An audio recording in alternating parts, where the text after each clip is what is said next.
নমস্কার, আমাদের বিশেষ অনুষ্ঠান তক্ক যুক্তি গপ্পে আরো একবার আপনাদের স্বাগত জানাই। যে একটা বিষয় নিয়ে আমরা ধারাবাহিকভাবে এখানে আলোচনা করছি এই টক শোতে, আজকে 10,323 শিক্ষকদের যে সংগঠন রয়েছে সেই সংগঠনের প্রতিনিধিরা কিন্তু দেখা করেছেন মুখ্যমন্ত্রীর সঙ্গে এবং কথা মতোই সেখানে আলোচনা হয়েছে এবং আলোচনার পর যে বিষয়টা বেরিয়ে এসছে আমরা ওনাদের থেকে শুনবো। আমাদের আজকের এই আলোচনার শীর্ষক 10,323 আলোচনার পর। এবং আমাদের অতিথি যারা রয়েছেন পরিচয় করিয়ে দিই। রয়েছেন বিজয় কৃষ্ণ সাহা এডহক টিচার অ্যাসোসিয়েশনের তরফে, রয়েছেন Ajay Debbarma justice for 10,323 teachers এবং কমল দেব এডহক টিচার অ্যাসোসিয়েশনের প্রতিনিধি। আপনাদের তিনজনকেই নিউজ ভ্যানগার্ডে স্বাগত জানাই এবং আছেন আপনারা এই অনুষ্ঠানের সামিল। শুরুতেই বিজয়বাবু, যে জিনিসটা জানতে চাইব, এর আগে আমরা যে আলোচনাটা করছিলাম, আপনারা যাচ্ছেন বেশ কিছু দাবি নিয়ে, আপনাদের বক্তব্য নিয়ে রাজ্যের যিনি মুখ্যমন্ত্রী রয়েছেন ওনার সঙ্গে আপনাদের আলোচনা করার বিষয় ছিল এবং নির্ধারিত সময়েই আপনারা সেই আলোচনা করতে গেছেন সেখানে। শুরুতে যেটা জানবো, মূলত কারা কারা কোন কোন সংগঠন সেখানে গেছেন এবং মূলত কি আলোচনা হচ্ছে। আপনার চ্যানেলে গতকালকে বসেছিলাম, আবার আজকে এসেছি এবং আপনি যথার্থই একটা টাইটেল দিয়েছেন 10,323 আলোচনার পর। গতকালকে ছিল আলোচনার আগে এবং আজকে আলোচনার পর। সত্যি ঠিক যেটা আপনি প্রশ্ন করেছেন যে কোন সংগঠনগুলো আমরা গিয়েছিলাম, আমরা তিনটে সংগঠন মিলেই আজকে এই মাননীয় মুখ্যমন্ত্রীর কাছে দেখা করতে যাই। জাস্টিস ফর 10,323 একটা সংগঠন, আমরা 10,323 সংগঠন, আর অ্যাডহকতে আমরা যারা আছি আমাদের সংগঠন। এই তিনটে সংগঠনের দুজন করে প্রতিনিধি আমরা যাই, টোটাল 6 জন। এই প্রতিনিধিদের মধ্যে ছিলেন জাস্টিস ফর 10,323 পক্ষ থেকে ছিলেন প্রশান্ত দেববর্মা এবং অজয় দেববর্মা। আমরা 10,323 পক্ষে ছিলেন ভাস্কর দেব এবং ডালিয়া দাস। আর অ্যাডহক সংগঠনের পক্ষ থেকে ছিলেন আমি নিজে এবং কমল দেব। এই 6 জন আমরা দেখা করি। মূলত গতকালকে যে আপনাদের চ্যানেলে যে আলোচনা করেছিলাম যে আমরা কিছু ডিমান্ডস দেব, ডিমান্ডসগুলো আমরা প্লেস করব, পাশাপাশি আমরা কিছু প্রপোজালও দেব। আজকে রাজ্যের মাননীয় মুখ্যমন্ত্রীর কাছে আমরা 5 দফা দাবি, 5 পয়েন্টস ডিমান্ডস আমরা দিই। এর মধ্যে প্রথম যে দাবিটা ছিল সেটা হলো পার্মানেন্ট গভর্নমেন্ট জব কন্টিনিউশন থাকবে আমাদের প্রিভিয়াস সার্ভিসে। তার মধ্যে কনসিডারিং যে ফ্যাক্টরগুলো দিয়েছিলাম সেটা হলো প্যারা 127 কে কনসিডার করে তুমি গভর্নমেন্ট জবের দিকে দেখো, বা 13,000 নন টিচিং পোস্ট, বা গ্রুপ সি গ্রুপ ডি যেটা ছিল, এই তিনটে অপশনের মধ্যে তুমি গভর্নমেন্ট জবের মধ্যে আমাদের ব্যবস্থাপনা করো। সেকেন্ড যে বিষয়টা ছিল, আমাদের মধ্যে আপনারা জানেন বেশ কিছু আমাদের সহকর্মী প্রয়াত হয়েছেন, তাদের পরিবারের অন্ততপক্ষে একটি সরকারি চাকরির ব্যবস্থাপনা করে যেন এদের পরিবারগুলোকে রক্ষা করা যায়। থার্ড পয়েন্টে ছিল গত 2014 সালে যে হাইকোর্টের যে জাজমেন্ট, সেই জাজমেন্টে 58টা রিট পিটিশনের মধ্যে 57টা রিট পিটিশনের শিক্ষকদেরকে টার্মিনেশন করা হয়েছিল, কিন্তু একটা রিট পিটিশন যেটা 537/2012 যেটা সায়েন্স গ্রাজুয়েট হিসেবে রিক্রুটমেন্ট পেয়েছিল 2012 সালে, তাদের 4 জন, তাদেরকে গভর্নমেন্ট এখন অব্দি টার্মিনেট করেননি। সেই বিষয়টা আমরা জানতে। চতুর্থ যে ডিমান্ডটা ছিল আমাদের, আপনার চ্যানেলে বলেছিলাম যে এই প্যান্ডামিক সিচুয়েশনে এই মাসেই আমাদের রাজ্যে সর্বোচ্চ উৎসব সেটা হলো দুর্গা উৎসব।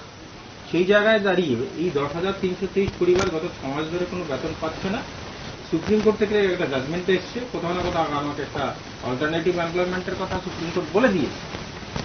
সেই আশায় আমরা বসে আছি কখন এটা ইমপ্লিমেন্ট হবে। এমতো অবস্থায় আমাদের দুর্গাপুজো চলে এসছে। সেই জায়গায় আমরা সরকারের কাছে অনারিয়াম বা ফাইন্যান্সিয়াল সোলেজ যেটা হয় সেটা আবার দাবি করেছি, যেহেতু রাজ্য সরকার একবার আমাদেরকে 25,000 টাকা দিয়েছিল। সেই জায়গায় এই দুর্গাপুজোর মুহূর্তে আমরা এই দাবিটা রেখেছিলাম। আরেকটা বিষয়, গুরুত্বপূর্ণ বিষয়, নাম্বার যে দাবিটা ছিল, আপনারা জানেন আমরা যখন রাজ্য সরকারের কাজ করতাম তখন দপ্তরের পারমিশন নিলেই কিন্তু আমরা লোনগুলো নিই। এই লোনের যে ইএমআই আর যে ইন্টারেস্টগুলো চার্জ হচ্ছে সেটাকে যেন যতক্ষণ না আমাদের কোনো সরকারি চাকরির ব্যবস্থাপনা হচ্ছে তাতে যেন স্থগিতাদেশ দেওয়ার কোনো ব্যবস্থা করে দেন আমাদের রাজ্য সরকার। সেই বিষয়টা আমরা পঞ্চম নম্বর দাবিতে রেখেছি। এ হলো আমাদের দাবিগুলো। পাশাপাশি আমরা প্রপোজালগুলো দিয়েছিলাম। আমি প্রপোজালে আসছি অজয়বাবু, একই বিষয় যে আপনারা গেলেন, কথা বললেন, আসার পর প্রাথমিক প্রতিক্রিয়াটা কি? আসার পর আমাদের প্রাথমিক প্রতিক্রিয়া হলো, রাজ্যের মাননীয় মুখ্যমন্ত্রী, আমরা সবাই জানি উনি রাজ্যের ইয়ুথ আইকন হিসাবে পরিচিত এবং উনি যা কিছুই করেন পজিটিভ দৃষ্টিভঙ্গি নিয়েই করেন। আলোচনার পর আমরা একটা জিনিস বুঝতে পারছি আজকে, যে রাজ্যের মাননীয় মুখ্যমন্ত্রী আমাদের জন্য পজিটিভ একটা কিছু করবেন এবং সেটা স্থায়ী সমাধানের জন্য করবে বলে আমাদের আজকে আলোচনার মধ্যে থেকে একটা বিশ্বাস জাগিয়েছে। পজিটিভ মানে তাহলে আপনারা কি এই আলোচনার পর মানে সন্তোষ প্রকাশ করছেন? প্রথমেই আমি আমার সংগঠনের এবং বাকি দুটি সংগঠনের পক্ষ থেকে আপনাদের এই ভ্যানগার্ড চ্যানেলকে অসংখ্য ধন্যবাদ জানাই। আমাদের যে কথাগুলি রাজ্যের মানুষ এবং আমাদের যে ক্ষতিগ্রস্ত শিক্ষকরা আছে তাদের কাছে পৌঁছে দেওয়ার জন্য। আপনি বলেছেন কতটুকু আশাবাদী। আমরা 100 না 200% আমরা আশাবাদী। কারণ রাজ্যের যিনি যুব আইকন পরিচিত শ্রদ্ধেয় মুখ্যমন্ত্রী যে কথা বলেন সেই কথা কিন্তু বাস্তবে রূপায়িত করেন। আমরা তার থেকে প্রমাণিত, আমরা দেখেছি উনি যা যা বলছেন উনি একে একে করে এগুলি করতে যাচ্ছেন। উনি আমাদেরকে এতটুকু এসুরেন্স দিয়েছেন, বিজয়দা বলেছে আমাদের ডিমান্ড 5টা ডিমান্ড নিয়ে আমরা গেছিলাম 3টি সংগঠন থেকে 6 জন। উনি বলেছেন খুব শীঘ্রই যা হবে ভালোই হবে। এতটুকু আশ্বস্ত যে উনি এবং উনার ক্যাবিনেট আমাদের জন্য ভালো কিছুই করবেন এবং যা করবেন স্থায়ী সমাধান করবেন। আমরা ওনার কাছে প্রপোজাল আকারে বিজয়দা বলেছে দিয়েছি। আমরা খুব সংকীর্ণ সময়, কারণ আপনি জানেন উনি কিন্তু আমাদের মধ্যে আমাদের বর্তমান পরিস্থিতিটা উনি স্বীকার করেছেন, খুব করুণ অবস্থায় আছে। উনি নিজেও স্বীকার করেছেন কুমারঘাটে বা কৈলাসহরে একজন শিক্ষকের বাড়িতে গিয়েছেন, গিয়ে ফিল করেছেন যে 10,323টি পরিবার, একটা পরিবার দেখেই তিনি অনুভব করেছেন কি অসহায়ের মধ্যে দিন কাটাচ্ছে। আমরা বলেছি আমাদের মধ্যে 66 জন প্রয়াত হয়েছে, আপনারা শুনেছেন। আজকে একজন পানিসাগরে আমাদের মধ্যে এক শিক্ষক পরলোক গ্রহণ করেছেন। উনি সবকিছু বিবেচনা করেই বলছেন যা কিছু করব একদম পজিটিভ আইন মেনেই করব। আমি এতটুকু বলবো 100 না, আমরা 200% আশাবাদী সরকার একটা পজিটিভ কিছু আমাদের জন্য করতে যাচ্ছে। বিজয়বাবু, আমি শুরুটা আপনাদের বিষয়টাতে আমি পরে আসছি। যারা প্রয়াত হয়েছেন আপনাদের সহকর্মী বা আমাদের এই রাজ্যের সহনাগরিক যারা প্রয়াত হয়েছেন তাদের বিষয়টা সম্পর্কে একটু জানতে চাই। দেখুন, আমরা বারংবারই এই দাবিটা রাখছিলাম, যারা প্রয়াত হয়েছেন তারা এই রাজ্যের একটা দপ্তরে চাকরি করতেন, 10 বছর চাকরি করেছেন, কেউ 6 বছর চাকরি করেছেন। এরই মাঝখানে সুপ্রিম কোর্ট বা হাইকোর্টের একটা ভার্ডিক, তার মূল্যে একটা চাকরি যাওয়া, পাশাপাশি আবার সুপ্রিম কোর্টের আর একটা ভার্ডিক, তাতে চাকরি দেওয়ার কথা বলা। এই যে যাওয়া এবং দেওয়া, এই দুটোর মাঝখান দিয়ে বেশ কিছু লোক আমাদের মধ্যে আর নেই, প্রয়াত হয়েছেন। এদের প্রত্যেকটা পরিবারে ছোট ছোট শিশু আছে, বৃদ্ধ মা বাবা আছে। তাদের পরিবারগুলো সত্যি আজকে প্রচন্ডভাবে দুর্বিষহের মধ্যে দিয়ে কাটাচ্ছে। এদের যন্ত্রণাটা যদি না দেখে কেউ বুঝতে পারবে না। সেই বিষয়গুলো যখন আমরা রাজ্যের মাননীয় মুখ্যমন্ত্রীর কাছে তুলে ধরি, উনি বিষয়টার গুরুত্ব বুঝতে পারেন। উনি এইটুকুন আশ্বস্ত করেছেন যে কিছু একটা তো হবে, কিছু একটা ব্যবস্থাপনা করবেন। কি করবেন, কি আসে বিষয়, রাজ্য সরকারের ডাইং হার্নেসের পলিসিগুলো এখন চেঞ্জ হয়েছে, হয়তো বা অনেকেই জানেন সেই বিষয়গুলো। সেই জায়গায় দাঁড়িয়ে এই পলিসির আন্ডারে এরা দিতে পারছে না, এই বিষয়গুলো আছে। কিছু কিছু ক্ষেত্রে এগুলো দেওয়া যাবে না, এই বিষয়গুলো আছে। দপ্তরের কিছু সমস্যা আছে। 2017 সালের আগে যারা মারা গেছেন তাদের ক্ষেত্রে একরকম, পরে যারা মারা গেছেন, এই বিষয়গুলোর মধ্যে কিছু কমপ্লিকেশন ডিপার্টমেন্টালি আছে। এইগুলো ওভারকাম করে আমরা যেই বাস্তব ভিত্তিতে যে দাবিটা করছি, যে একটা রাজ্যের মানুষ, উনি চাকরি পেয়েছিলেন, চাকরি করেছেন, সরকারি চাকরি কাজ করেছেন, উনি মারা গেছেন। ওনার পরিবারটাকে বাঁচানোর দায়িত্ব সরকারের। সেই জায়গায় মানবিক দিক দিয়ে এই পরিবারটাকে বাঁচানোর আবেদনটুকু আমরা রাজ্যের মাননীয় মুখ্যমন্ত্রীর কাছে তুলে ধরেছি।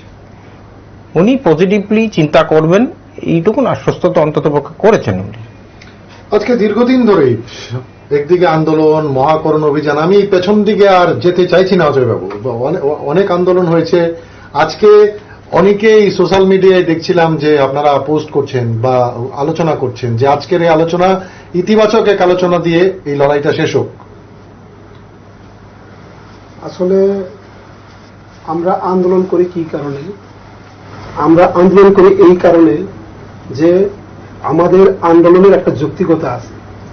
যেহেতু সবাই জানে যে হাইকোর্টের একটা জাজমেন্টে আমাদের চাকরিটা চলে যায়, সেই চাকরিটা কিভাবে চলে গেল সেটা নিয়ে আমাদের মনের মধ্যে কিন্তু আজকেও প্রশ্ন।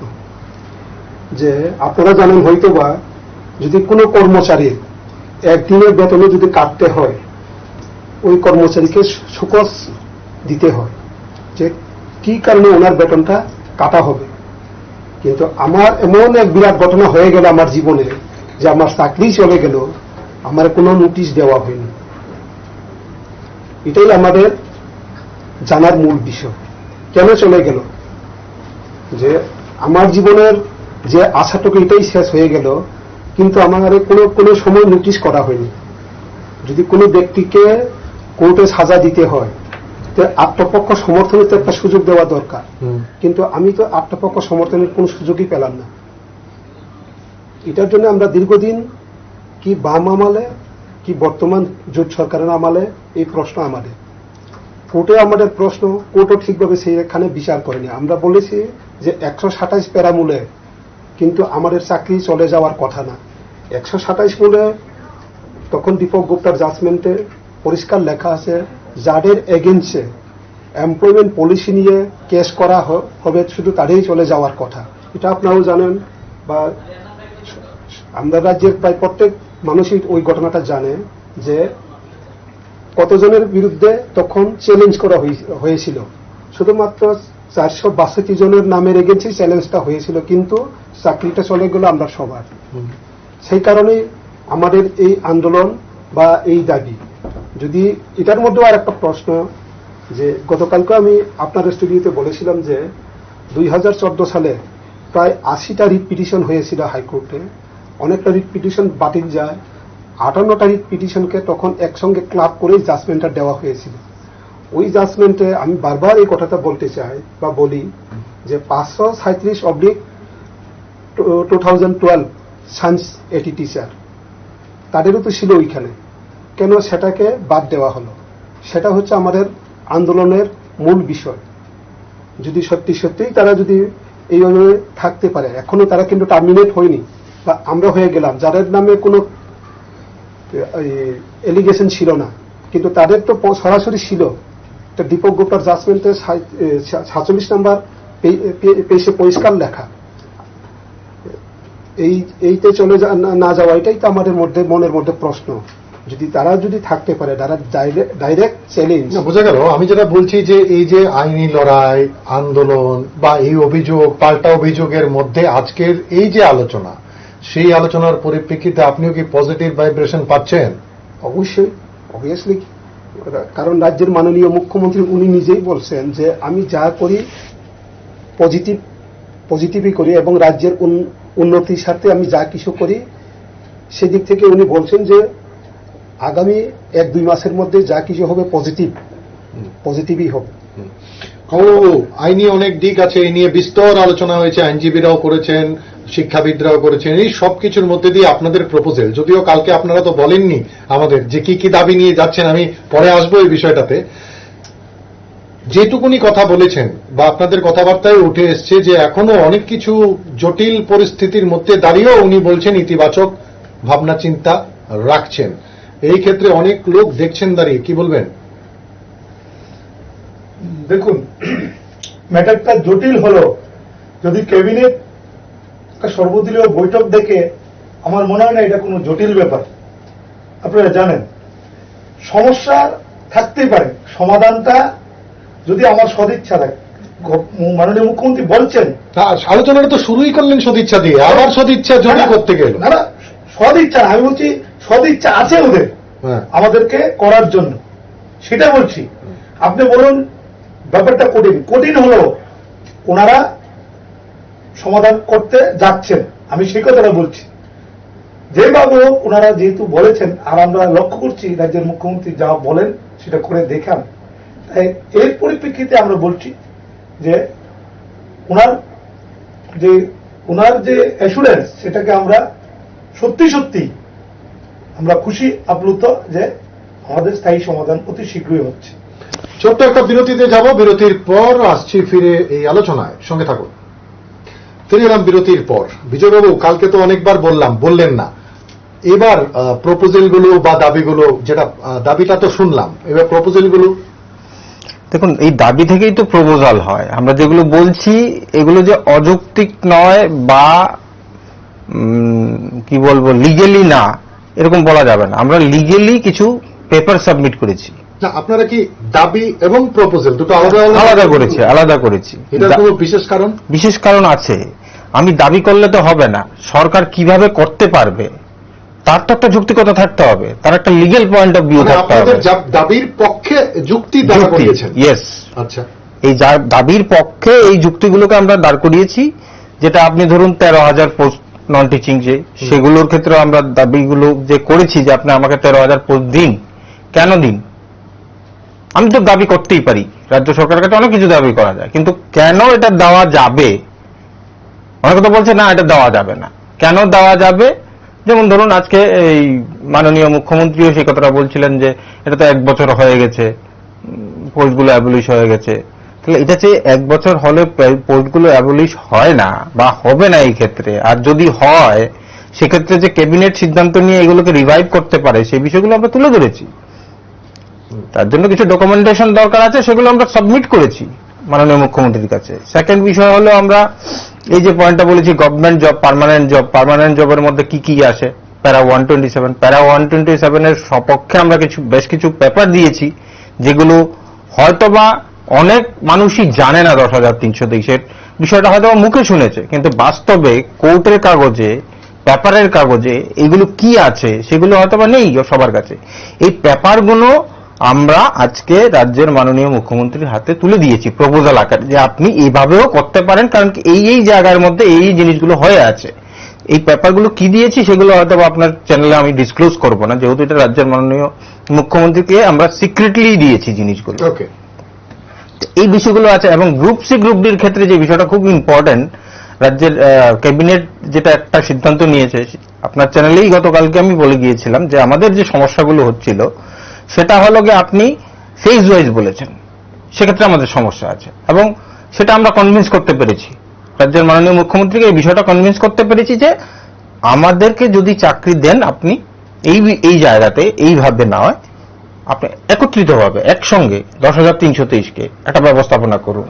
আর ওই যে বেকারদের সঙ্গে একসঙ্গে বসে চাকরি নাই, একসঙ্গে ইন্টারভিউর সুযোগ না, সেটাই চাকরির কথাই বলছি। ইন্টারভিউ মানে চাকরি, ওই সেই আবার রেফারেন্স, আবার আপনি বলবেন 18 নম্বর প্যারা, এগুলো আর যেটা আপনাকে আমি ওই 18 নম্বর গল্পটা আর বলতে চাইছি না। যে এই বিষয়গুলো আলোচনা হয়েছে এবং তার সপক্ষে আমরা বেশ কিছু পেপার সাবমিট করেছি। এমন নয় যে, যেহেতু আমি গতকালকেও বলেছিলাম আমরা একটা দায়িত্বশীল সংগঠন, সরকারকে শুধু দাবি করার জন্যই দাবি করছি না, তার জন্য যৌক্তিকতা আছে, তার জন্য লিগ্যাল পয়েন্ট অফ ভিউ আছে।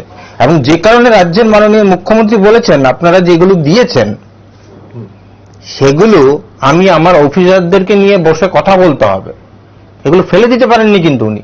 আমরা যে যুক্তিগুলো দিয়েছি এগুলো ফেলে দিন না, বলে হবে না, এরকম বললে তো বোঝা যেত হবে না। উনি বলেছেন না, এইগুলো আপনারা যেগুলো দিয়েছেন পেপারগুলো, সেই পেপারগুলো নিয়ে আমি আমার অফিসারদের নিয়ে বসে কথা বলবো। এটা হলো পজিটিভ দিক। আমি মেন্টালি ডিটারমাইন্ড আমি দেব না, এটা একটা দিক।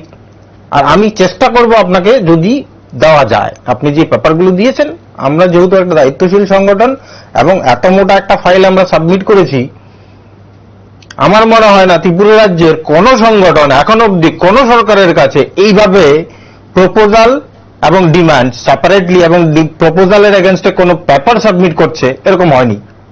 This is the first time আমাদের এই তিনটে সংগঠন মিলে আমরা এই এক্সট্রা অর্ডিনারিলি গভর্নমেন্টের কাছে একটা সাবমিশন করেছি, যেটার মধ্যে লজিক্যাল বিষয় আছে, লিগ্যাল বিষয় আছে। তো সেই জায়গায় দাঁড়িয়ে যেহেতু উনি আমাদের যুব মুখ্যমন্ত্রী বা ইয়ত আইকন যেটাই বলুন এবং পজিটিভ থিঙ্কার, সেই জায়গায় দাঁড়িয়ে আমি কেন আশ্বস্ত হব না?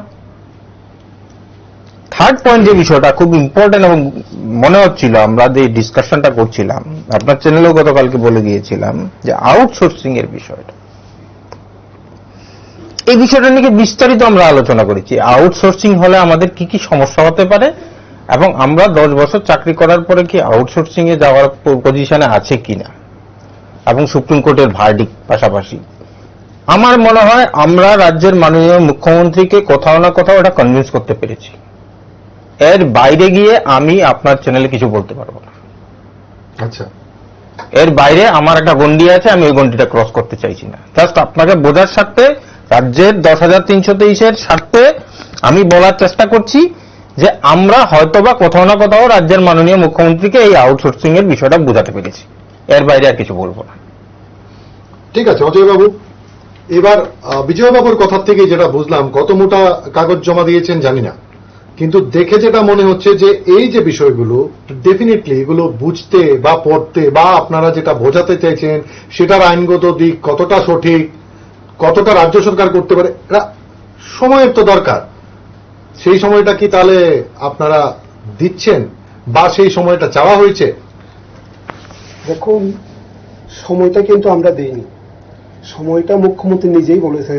আপনারা যে ডকুমেন্টগুলো সাবমিট করেছে, পূর্বে কেউ এইভাবে আমার সঙ্গে ডিসকাশন করেনি ব্যাপারটা নিয়ে, এবং উনি বলছেন যেহেতু অনেকটা বোঝার ব্যাপার আছে, তখন উনি বলছেন তাহলে অফিসারদের সঙ্গেও একটু আলোচনা করতে হবে বিষয়টাকে নিয়ে।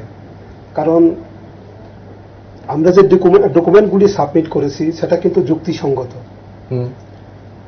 যদি সত্যি সত্যি সমস্যার সমাধান করতে চায়, আমাদের এই ডকুমেন্টের মধ্যে সমস্ত কিছু কিন্তু তার দলিল আছে, সেটা কিন্তু বাস্তব। ওইখানে কি আছে, যদি 127 প্যারা, এখন যদি ডিসকাশনে আমরা যাই, 127 প্যারা মূল্য আমাদেরকে কিন্তু রেস্কিউ করতে পারে না তা না। গতকালকে আমি বলেছিলাম, কিছুক্ষণ আগেও বলেছি যে 4 জন এখনো কিন্তু হয়তোবা তারা এই 127 মূলেই এখনো আছে চাকরিতে। ঠিক সেইভাবে আমাদেরকে যদি করে, এই জটিলতা আর থাকবে না বলে আমি মনে করি। যদি সত্যি সত্যি সমস্যার না, আমি যেটা বলছি যে জিনিসগুলো আপনারা দিয়েছেন, এই জিনিসগুলো তো নিশ্চয়ই সেটা নিয়ে আরেকটু লেখাপড়ার প্রয়োজন রয়েছে, আইনগত দিক যাচাইয়ের বিষয় রয়েছে, অবশ্যই কতটা সরকার পারবে কতটা পারবে না ইত্যাদি দিকগুলো রয়েছে, কিন্তু তার জন্য তো সময় দরকার। আপনাদের কথার থেকেই যেটা বোঝা গেল আর কি, মানে সেই সময়টা কি আপনারা দিচ্ছেন? এটাই তো বলছি, মুখ্যমন্ত্রী নিজেই বলছেন 1 থেকে 2 মাস সময় লাগবে এই জিনিসটাকে নিয়ে। এই জায়গাটাতে আপনারা কি স্যাটিসফাইড যে হ্যাঁ এই সময়টা প্রয়োজন একটা লোকের এই জিনিসগুলো বুঝতে? তবে এটা 1 মাসের বেশি লাগবে বলে আমরা মনে করি না। এই বিষয়টাকে নিয়ে যদি আলোচনা করে, তবে 1 মাসের বেশি লাগবে বলে আমরা মনে করি না। যাই হোক, একটা সময় দরকার এই জিনিসটি না, বুঝতে। এটা অবশ্যই সময় তো দরকার। কমলবাবু, আমি যেটা জানতে চাইছি, সামনেই ভোট আসছে, ধীরে ধীরে পারদ চড়তে শুরু করবে। এবার এই যে আবার একটা সময়, এই যে সময়টা আপনারাও মানলেন, আপনারাও দিলেন বা চাওয়া হলো, ধৈর্যচ্যুতি ঘটবে না তো আবার? আমার তো মনে হয় না ধৈর্যচ্যুতি ঘটবে, কারণ আপনি অযোধ্যাকে বলেছেন কতটুকু সময় আমি এতটুকু বিশ্বাস মুখ্যমন্ত্রী 1 সপ্তাহের মধ্যে উনার যে অফিসারদের নিয়ে বসে একটা সিদ্ধান্ত নিতে পারে। উনি বলছেন যে খুব শীঘ্রই উনি, আমরা বিজয়দা বলছে যে ডকুমেন্টস গুলো আমরা প্রপারলি দিয়েছি, একটা ডিমান্ড দিয়েছি, একটা প্রপোজাল দিয়েছি। উনি বলেছেন আজ অব্দি কেউ দেয়নি ওনার কাছে। আমরা বলছি আমরা দায়িত্বশীল সংগঠন, হ্যাঁ, আমরা আমাদের সংগঠনের মূল সংগঠন যারা কর্মচারীর সাথে লড়াই করে, যারা শিক্ষকদের সাথে লড়াই করে, তারা হলো মূল সংগঠন। আমরা আমাদের সমস্ত পেপার ডকুমেন্টস কিভাবে গভর্নমেন্ট আমাদেরকে রেস্কিউ করতে পারবে, সমস্ত ইচ এন্ড এভরিথিং ওনার কাছে সাবমিট করেছি। উনি বলেছেন খুব শীঘ্রই এই ম্যাটারটা নিয়ে উনি ওনার যে আধিকারিকরা আছে, আইন সচিব বলুন, দপ্তর অধিকর্তা, দপ্তরের সেক্রেটারি, ওনাদের সঙ্গে বলবেন, বসে খুব তড়িঘড়ি, তিনি বলেছেন বেশি সময় নেবে না, 1-2 মাসের মধ্যে। আমরা এতটুকু বিশ্বাস যে সরকার এবং রাজ্যের মুখ্যমন্ত্রী এই সপ্তাহখানেকের মধ্যে ব্যাপারটা নিয়ে বসবেন, বসে একটা ফাইনাল কনক্লুশনে আসে আমাদেরকে স্থায়ী সমাধানের পথে এগোবেন, এতটুকু আমাদের বিশ্বাস। আমি জাস্ট একটু ইন্টারাপ্ট করছি এই বিষয়টার মধ্যে। রাজ্যের মাননীয় মুখ্যমন্ত্রী বলেছেন এন্টায়ার প্রসেসটা উনি হার্ডলি, আমরা বারবার রিকোয়েস্ট করছিলাম যে যত তাড়াতাড়ি করা যায়, সেই জায়গায় উনি বলছেন হার্ডলি 1-2 মাস সময় লাগবে। তাহলে এই প্রসেসটাকে কমপ্লিট করবে উনি 1-2 মাসের মধ্যে, মানে আমি 1-2 মাসের মধ্যে কোথাও না কোথাও গভর্নমেন্টের ইসেতে ঢুকে যাব। তো সেই জায়গায় গভর্নমেন্টের ইসেতে ঢুকতে গেলে আপনি হয়তো 10-15 দিনের মধ্যেই কোনো না কোনো একটা ইন্ডিকেশন পাবেন। এই প্রসেসটা কমপ্লিট করার আগে তো আপনাকে কিছু একটা করতে হবে, সরকারি কোনো একটা জিনিস ফিল আপ করতে হবে, বা পেপারে নোটিশ হবে, বা কিছু একটা তো হবে, সরকারিভাবে আমরা কিছু একটা জানতে পারবো। তো সেই জায়গা দিয়েই বোঝা যাবে যে সরকার কতটুকু অগ্রসর হচ্ছে। এবং রাজ্যের মুখ্যমন্ত্রী যেটা বলেছেন, এই ফাইলটা আপনা আজকে আমাকে দিয়েছেন, হয়তো বা কালকেই আমার কাছে ফাইল পেন্ডিং থাকে না, উনি যেটা বলেছেন, যেটা বাস্তব, সেটাই আমরা আশাবাদী যে আগামী দিন হয়তো বা উনি খুব তাড়াতাড়ি এটা নিরসন করবে। আমরা জাস্ট কমপ্লিট সলিউশন চাইছি এটা নিয়ে আর রাজনীতি, নোংরামি এগুলো যেন আর না হয়, অন্তত এটা আমরা চেয়েছি। এই যে ইন্টারভিউর যে বিষয়টা, এগুলো নিয়ে আজকে বিশেষ কোনো আলোচনা হয়নি। আমরা চাইছিলাম যে আমরা কোনোভাবেই যেন এরকম না হয় কিছু লোক পাচ্ছে কিছু লোক পাচ্ছে না। আমরা চাইছিলাম যে এন্টায়ার 10,323-এর যে সংখ্যাটা এখন 8,882 আছে, সেটা সবটাই যেন সরকারি চাকরিতে নিযুক্তি পেয়ে যায়। এবার এটা কি ইন্টারভিউ হবে না সরাসরি রিক্রুটমেন্ট করবে, উনি বসে কথা বলে ওনার অফিসারদের সঙ্গে এটা ডিসাইড করবে। এখন আপনাদের প্রপোজালের মধ্যে এই বিষয়টা কিছু ছিল না? না, এই বিষয়টা আমরা প্রপোজালের মধ্যে দেইনি এই কারণে, এখন কোন জায়গায় উনি আমাকে রিক্রুট করবেন সেটা তো আমি তো অনেকগুলো প্রপোজাল দিয়েছি, সেটা তো সরকার ডিসাইড করবে যে আমাকে কি প্যারা 127 দিয়ে সিলেকশন দেবে, তাহলে তার কোনো কিছুর দরকার হচ্ছে না, বা 12,000 পোস্টের ক্ষেত্রে হলে তাহলে আর কোনো কিছু দরকার হচ্ছে না। গ্রুপ সি গ্রুপ ডির ক্ষেত্রে আমরা সরাসরি চাইছি, এটা তো আমি স্পষ্টভাবেই বলে দিয়েছি, তাহলে আর ইন্টারভিউর কোনো প্রয়োজন হচ্ছে না। এই জায়গায় যে বিষয়টা, ইন্টারভিউর কথাটা আমরা উল্লেখই করিনি, কারণ কি এই জায়গাটা তো আমি ভাবছি না। আমার যে প্রপোজালগুলো দিচ্ছি সেগুলোর মধ্যে তো ইন্টারভিউর প্রসেসটাই নেই, প্রসেসটারই দরকার হচ্ছে না সেই জায়গায়। তাহলে আমি কেন শুধু আমি ইন্টারভিউর কথাটা বলতে যাব? আমার তো দরকার নেই ইন্টারভিউ। যদি প্রক্রিয়ার যেটা গভর্নমেন্ট করছে সেটা গভর্নমেন্টের ভিউ, গভর্নমেন্ট করছে, আমরা তো ওই জায়গায় যাচ্ছি না। তো আমরা তো বলছি গভর্নমেন্ট তুমি এইভাবেও বাঁচাতে পারো। আমি একটা অল্টারনেটিভ ওয়ে দিয়েছি গভর্নমেন্টকে, যে if you run with this way you can reach to the goal. তাহলে এই টোটাল ইন্টারভিউ এপিসোডটাকে মানে বাঁচিয়েই আপনারা যা প্রপোজাল দিয়েছেন, ঠিক। এখন সে তো আবার এই আলোচনায় আমিও যেতে চাই না যে সেটার আইনগত দিক সেটা সরকার ভাববে। সে সাপোজ যদি এই জায়গায় এসে ইন্টারভিউ ব্যাপারটা ঘুরে ফিরে আবার আসে, আপনারা রাজি? তাহলে না, সেটা তো আপনাকে গতকালকে একই কথা বলেছিলাম যে গভর্নমেন্ট যে আর করবে, সেই আর-টাকে আমাকে দেখতে হবে। প্লাস আজকেও যেটা মাননীয় মুখ্যমন্ত্রীকে যেটা বলেছি, যে আপনি রাজ্যের 7.5 লক্ষ বেকারের সঙ্গে এই 8,882 টিচারকে কোনোভাবেই কম্পেয়ার করতে পারবেন। এই জিনিসটা কিন্তু রাজ্যের মাননীয় মুখ্যমন্ত্রী কিন্তু স্বীকার করেছেন।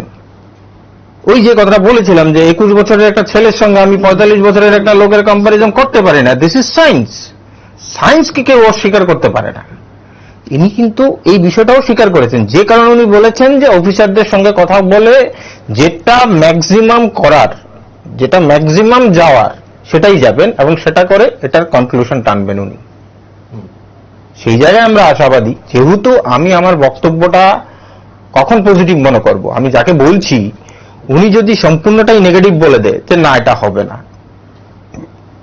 তখন আমি বুঝতে পারি যে না এটা হচ্ছে না, তখন আমি নেগেটিভ বলবো যে না সরকার ওই ভিউতে বা রাজ্যের মাননীয় মুখ্যমন্ত্রী ওই ভিউতে নেগেটিভ। কিন্তু উনি তো এটা বলেননি, উনি তো বলেছেন যে আপনার যুক্তিতে আছে, আপনার যে কথাটা বলছে সেটাতে যুক্তি আছে এবং লজিক্যাল। সেটাকে কিভাবে ওভারকাম করা যায় তার নিয়ে কথা বলতে হবে। ছোট্ট একটা এক্সাম্পল বলে দিই, যতটুকু আমরা রাজ্যের মুখ্যমন্ত্রী থেকে শুনেছি, এই যে গতকালকে আপনার ক্যাবিনেটের এই বিষয়গুলো নিয়ে আলোচনা করছিলাম, যে বলেছিলাম যে সিবিএসসির মাধ্যমে একটা বোর্ড তৈরি করার বিষয়। খুব সম্ভবত আমি যদি ভুল না বলে থাকি, এই বোর্ডটা মনে হয় আর গঠিত হচ্ছে না, কারণ কি সিবিএসসির মাধ্যমে এই বোর্ড গঠিত হলে হয়তোবা পরীক্ষাটা অনেক বিষয় টাফ হয়ে যাবে। আমি জাস্ট বোঝার জন্য পুরোটা খুলছি না, যেহেতু কিছু ইন্টারনাল হয়তোবা বিষয় আছে, আমিও এগুলো বলতে চাইছি না। তো এই জায়গায় বলছি যে মুখ্যমন্ত্রী পজিটিভ, এবং এই জায়গায় বলছি যে আমাদের কথাগুলোর মধ্যে যুক্তিকতা কোথাও না কোথাও পেয়েছে, যেহেতু আমরা এর আগেই রাজ্যের মাননীয় শিক্ষামন্ত্রীর সঙ্গে যোগাযোগ করে এই বিষয়গুলো তুলে ধরেছিলাম। কোথাও না কোথাও এদের সঙ্গেও তো নিশ্চয়ই যোগাযোগ হয়েছে, যেহেতু এনারা দুজনেই গুরুত্বপূর্ণ মন্ত্রী। তো এই জায়গায় আমাদের ডিমান্ডস গুলো যে সরকার ভাবছে না, এটাও ভাবার কোনো কারণ নেই। সরকার ভাবছে বলেই তো আজকে এই কথাটা আমাদের সামনে হয়তো রাজ্যের মাননীয় মুখ্যমন্ত্রী বলেছেন। ভবিষ্যৎ কি হবে ভবিষ্যতে দেখা যাবে বা বলা যাবে কিভাবে গভর্নমেন্ট ডেভেলপমেন্ট গুলোকে করছে। এই জায়গায় আমরা পজিটিভ, যেহেতু রাজ্যের মুখ্যমন্ত্রী মুখে বলা মানেই একটা সার্কুলার, আমরা যেটা ছোটবেলা থেকে জেনে এসেছি আর কি, যে রাজ্যের মাননীয় মুখ্যমন্ত্রী যেটা বলেছেন মুখে সেটাই সার্কুলার। না, যেটা বুঝতে পারছি যে উনি বা ওনার যারা আইন বিশেষজ্ঞ রয়েছেন বা আধিকারিক রয়েছেন সবটা বিষয় দেখে বিষয়টা জানানো হবে, কিন্তু আর জানাননি ডিরেক্টলি কিছু। না না না, এইভাবে তো আর জানাতেও পারে না, এটা সম্ভাবনা অবাস্তব কিছু বলা। আচ্ছা অজয়বাবু, আমায় একটা কথা বলুন, আপনারা যখন ভেতরে গেছিলেন প্রতিনিধিত্বমূলক, ডেফিনেটলি বাইরেও প্রচুর মানুষ যারা আপনাদের সংগঠনের আছেন পথ চেয়েছিলেন আপনার দিকে, কি আলোচনা হয়? বাইরে যখন বেরিয়ে এসে বললেন তাদের প্রতিক্রিয়াটা কি? যেহেতু আজকে আলোচনার পর আমরাও যেহেতু পজিটিভ, আমরা যখন আলোচনার সমস্ত কিছু বিষয় তাদের সামনে তুলে ধরি, আলোচনার পর ওনারাও কিন্তু পজিটিভ, কারণ তারা উদ্দেশ্যটাই ছিল আমাদের সঙ্গে মাননীয় মুখ্যমন্ত্রীর আলোচনার বিষয়টা কিরকম হয়েছে সেটার উপরেই বিশেষ করে তাদের নজর ছিল। যে আলোচনার শেষ দিকে প্রায় মুখ্যমন্ত্রী একটা জায়গাতেই বলেছিলেন যে উনি যা কিছু করেন কিন্তু পজিটিভ দৃষ্টিভঙ্গিতেই করেন। সেই কারণে আমরা যখন ওনার এই কথাটা শুনলাম তখন আসলে সত্যি সত্যি আমরা আশা করছি যে এটার একটা পজিটিভ থিঙ্কিং নিয়ে উনি কাজ করবেন। যার কারণে তাদেরকেও আমরা এই কথাই বলেছি যে রাজ্যের মাননীয় মুখ্যমন্ত্রী আলোচনার পর যা কিছু আমরা আজকে জানলাম যে উনি কিন্তু পজিটিভ মাইন্ডে আমাদের জন্য কিছু একটা করবে এবং স্থায়ী সমাধানের জন্যই করবে। যার কারণে তবে আমরা বলেছি যে কিছুদিন কিন্তু তার জন্য অপেক্ষা করতে হবে, চট করে তো কোনো কিছু হয় না, অনেকটা বিষয় আছে সেখানে, ওইগুলি আলোচনার পরেই এটা বোঝা যাবে কি হয়। তাহলে এই যে সময়টা, কমলবাবু, এই যে সময়টা 5 আগস্টের পর খুব বেশি দিন কিন্তু ছিল না, যেই সময়টা, এটা এবার আমি আর্গুমেন্টে যাচ্ছি না, বলছি যে 5 আগস্টের পর যে সময়টা ধৈর্য না রেখে এই যে আন্দোলনগুলো বা রাজনীতিকরণ যাই বলেন, যেভাবে ব্যাখ্যা দেন, এই এখনের সময়টা তাহলে কি বার্তাটা দেবেন? ধৈর্য ধরে যে পজিটিভলি আলোচনাটা হচ্ছে, ধৈর্য, শুনুন, ধৈর্য আমাদের সবসময় ছিল, আছে, থাকবে। আপনারা জানেন আগস্ট মাসের 5 তারিখ সুপ্রিম কোর্ট জাজমেন্ট দিয়েছে, তারপরে রাজ্যের শিক্ষামন্ত্রী কোনো আমাদের ব্যাপারে বলছেন না যে ওয়ে আউটটা কি। উনি বারবার বলেছেন যে আমরা হতাশার মধ্যে ছিলাম যে জাজমেন্টটা হয়তোবা 1 সপ্তাহ ক্ল্যারিফিকেশনের জন্য লাগবে, ঠিক আছে। ওরা বিভিন্ন সময় বলছে যে চুলচেরা বিশ্লেষণ হচ্ছে, আমরা এটা আমাদের এক্সপার্ট লয়ারদের সঙ্গে কথা বলছি যে কিভাবে তাদেরকে রেস্কিউ করা যায়। তো আমাদের মধ্যে মানে একটু হতাশার ছাপ তৈরি হচ্ছে, কেন এতদিন লাগছে। প্রায় 46 দিন 47 দিন পরে গিয়ে রাজ্য শিক্ষামন্ত্রী প্রেস কনফারেন্স করে বলেছেন যে আমাদেরকে গ্রুপ সি গ্রুপ ডিতে নিতে নেওয়ার উদ্যোগ নেওয়া হচ্ছে, তা পরীক্ষার মাধ্যমে, প্লাস যারা না টিকবে তাদেরকে আউটসোর্সিং। তখন আমরা 23 তারিখ আমরা বাধ্য হয়েছি যে একটা মুখ্যমন্ত্রীর কাছে একটা ডেপুটেশন, শিক্ষামন্ত্রীর জন্য একটা সৌজন্যমূলক সাক্ষাৎ করবো, আমাদেরকে কিভাবে রেস্কিউ করবে। উনি বিস্তারিতভাবে আলোচনা করেছেন। তখন আমরা বলেছি এই মুহূর্তে আজকে দিনে রাজ্যের মুখ্যমন্ত্রীও স্বীকার করেছেন যে একটা মেধার ব্যাপার আছে, এই মুহূর্তে তো আপনাদের মানসিকতাটা চিন্তা করছি। আপনারা একটা 21 বছর যে আমার যুবক ভাই বোন তাদের সঙ্গে কম্পিটিটিভ করাটা, এটা সত্যিই স্বীকার করেছে, এটা সমস্যা। তো সেই দিকে হিসাব করে বলবো যে আমরা হতাশার থেকেই আমরা কিন্তু সরকার বিরোধী আন্দোলন করিনি, আমরা একটা মেমোরেন্ডাম দিতে গিয়েছিলাম। তার জন্য আপনারা বলছেন তাহলে আপনারা কেন এতদিন ওয়েট না করে আপনারা দেখতেন। আমরা তো চেয়েছিলাম সরকার আমাদের প্রতিনিধির সঙ্গে কথা বলুক। তো তার পরিপ্রেক্ষিতেই আজকে মুখ্যমন্ত্রী আমাদের সময় দিয়েছেন। আমরা দুজনকেই, যে মুখ্যমন্ত্রী এবং শিক্ষামন্ত্রীকে ধন্যবাদ জানাই আমাদের সংগঠন এবং 3টে সংগঠনের পক্ষ থেকে, যে ওনারা আমাদের জন্য একটা পজিটিভ কিছু চিন্তা ভাবনা করছে। তাহলে আপনারা সর্বশেষ যেটা বলছিলেন যে শিক্ষকরা সরাসরি কোনো রাজনীতির সঙ্গে যুক্ত নয়, তাহলে কি এই যে আন্দোলনটা টোটালি রাজনীতি মুক্ত হলো বলা যেতে পারে? আজকে ডেফিনেটলি রাজনীতি মুক্ত। দেখুন, উনি 37 লক্ষ অভিভাবক, ঠিক আছে, উনি আর আরেকজন তো আমাদের দপ্তরের মন্ত্রী ছিলেন। হ্যাঁ, আমরা কেন বলবো না, আমরা রাজনীতি মুক্তই বলবো। সংগঠন কোনো সময় কোনো একটা রাজনৈতিক দলের হয় না, আমরা টিচার নিরপেক্ষ। সরকারের যে অ্যাক্টিভিটিস তাতে আমরা আপ্লুত, খুশি। তার জন্য আমরা সরকার এবং রাজ্যের বর্তমান মুখ্যমন্ত্রী, শিক্ষামন্ত্রীর উপর আমরা অত্যন্ত খুশি। ওনারা আমাদের জন্য একটা সুচিন্তা ভাবনা করছে কিভাবে স্থায়ী সমাধান করা যায়। উনি কিন্তু আজকেও বলেছেন যা কিছু করবো আমি ভালোই করবো এবং স্থায়ী কিছু করার, কারণ আইন না মেনে করবো কিছু একটা সমস্যা হবে, আপনারা আবার সাফার করবেন, এটা উনি কোনো মতেই ওই লাইনে হাঁটতে চান না। আমরা দেখেছি অনবরত উনি যা কিছু করছে পজিটিভই করছে।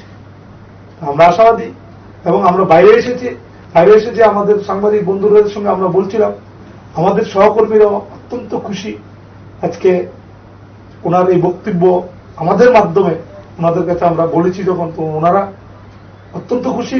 আমি আবারও আপনাদের চ্যানেলের মাধ্যমে